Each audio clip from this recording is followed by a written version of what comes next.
Gledate Gorenjska poročila na GIF TV. 13. novembra 2022 na mesto predsednice Republike Slovenije izvoljena gospa Nataša Pirc Musar. Spoštovana gospa Nataša Pirc Musar, vljudno vas vabim, da v skladu s 104. členom Ustave Republike Slovenije pred začetkom upravljanja funkcije predsednice Republike Slovenije prisežete v Državnem zboru.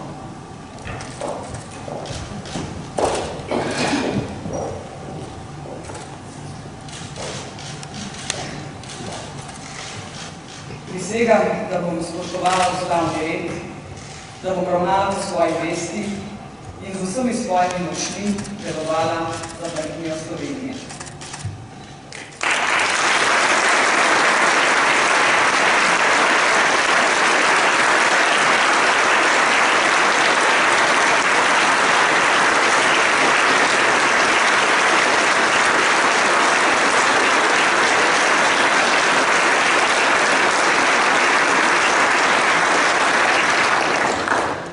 Ugotavljam, da je Nataša Pirc Musar, predsednica Republike Slovenije, prisegla pred Državnim zborom.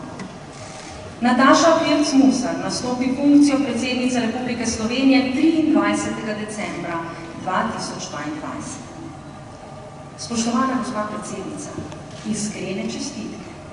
Želim vam veliko modrosti in preudarnih razmislekov, pa tudi zavedanja o izjemni odgovornosti, ki so vam za opravljanje funkcije predsednice države zaupali volivke in volivci, kot predsednici vseh državljank in državljanov. Vljudno vas vabim na govor. Izvolite.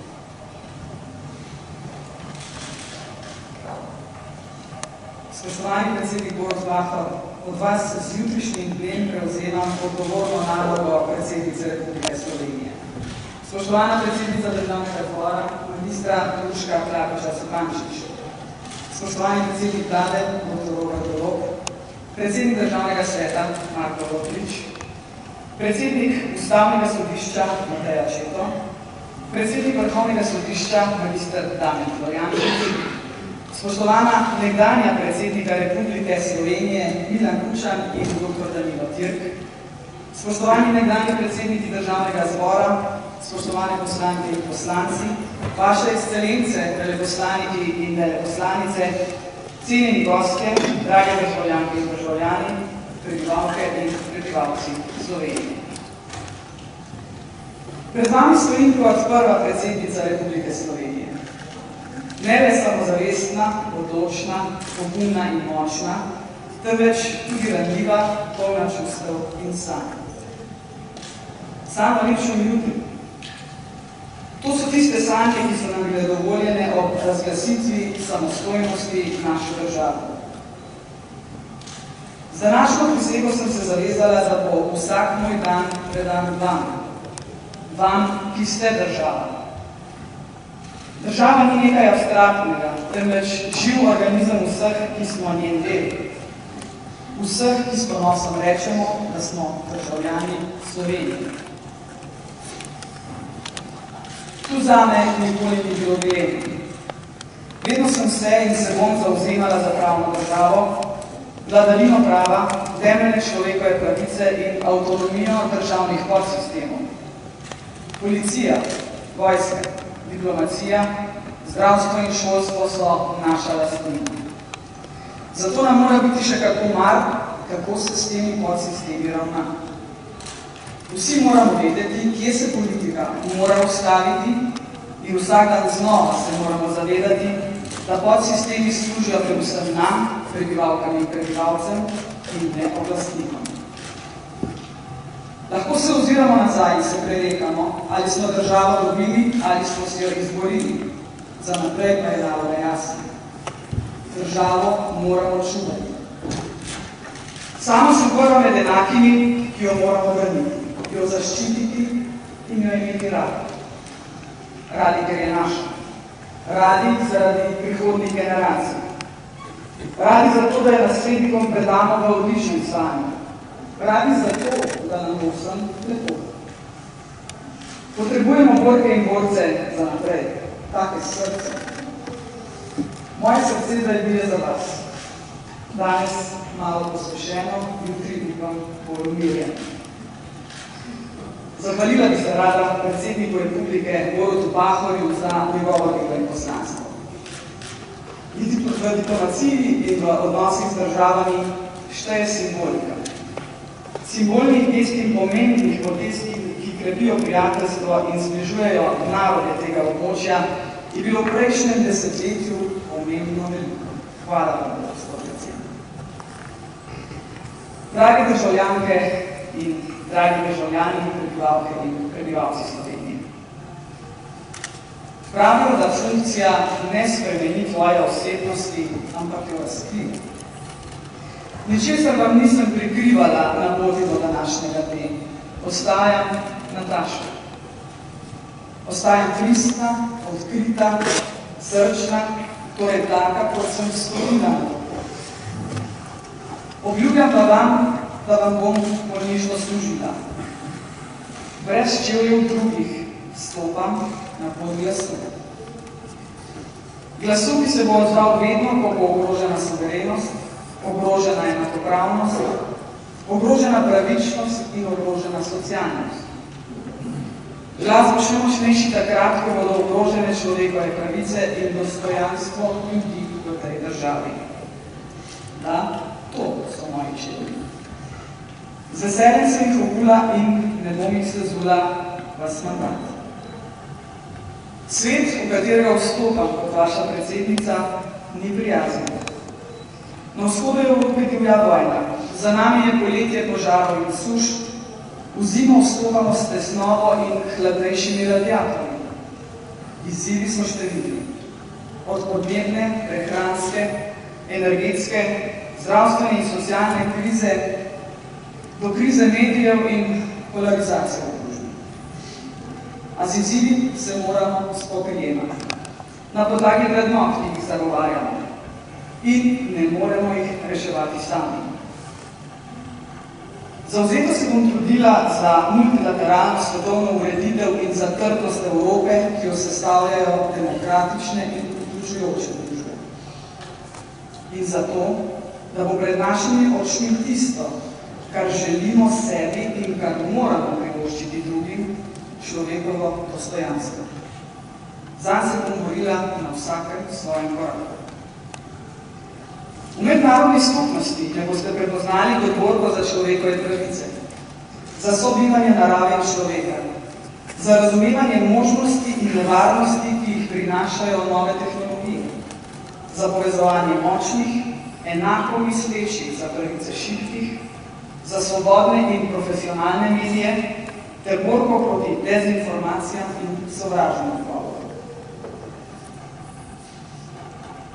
Kot suverena in demokratična država, trdno vključena v vse ključne evropske in svetovne institucije, Slovenija nosi svoj del odgovornosti za stabilnost mednarodne skupnosti. Kot predsednica Republike Slovenije sem pripravljena nositi velik del tega bremena in pričakujem, da pri tem ne bom sama. Tu ne mislim samo na državni zbor in vlado, s katerima bom zagotovo odlično sodelovala. Evropa je naša razširjena družina. Družina, ki se mora znati pogovarjati, znati poslušati in na koncu skupno odločati. Smo v samem središču te družine, tako geografsko kot v priznavanju temeljnih vrednot. Morda zveni malce romantično, ampak svoboda, enakost in dostojanstvo so zame temelji našega skupnega življenja. Z jasno zavezo, da se bomo borili za mir, ki nima cene. Želim si, da bi bili tisti, ki povezujemo. Našo tradicionalno vlogo zagovornika evropske prihodnosti Zahodnega Balkana podpiram in prispevala bom po najboljših močeh, da bo ta kot jasno začrtana in v interesu prebivalcev teh držav.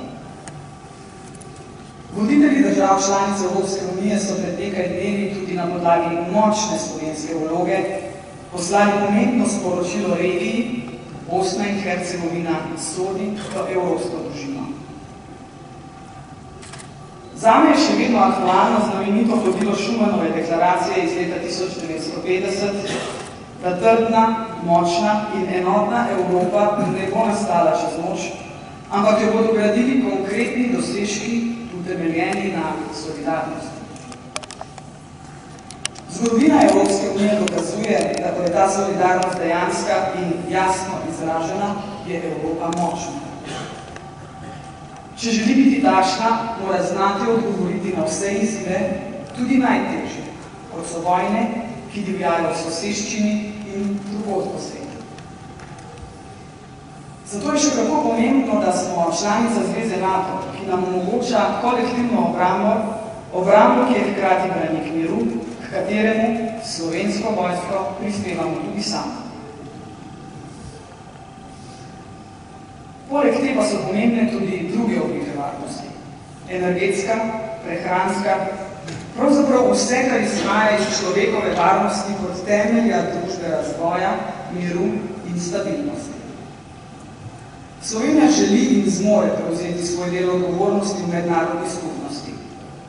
Za omejevanje in odpravo vojn, revščine, neenakosti in za pravičnejši in trajnostno naravnani svet. Naša kandidatura za nestalno članstvo v Varnostnem svetu Združenih narodov je korak v to smer. Slovenija je odlična kandidatka in vlogo v Varnostnem svetu bo znova odlično odigrala. Kandidaturo močno podpiram in se nameravam vanjo dejavno vključiti. V času predsedniške kampanje sem se srečala s številnimi mladimi, ki so mi vsi sporočali. Planet je tudi naš. Ne uničite ga, če ga že ne morete popraviti. Podnebne spremembe vidim kot glavni izziv našega časa. Gre za zgodbo o preživetju planeta. Gre za zgodbo o spoštovanju drugih, narave, živali, rastlin. Gre za pravico do življenja v zdravem okolju.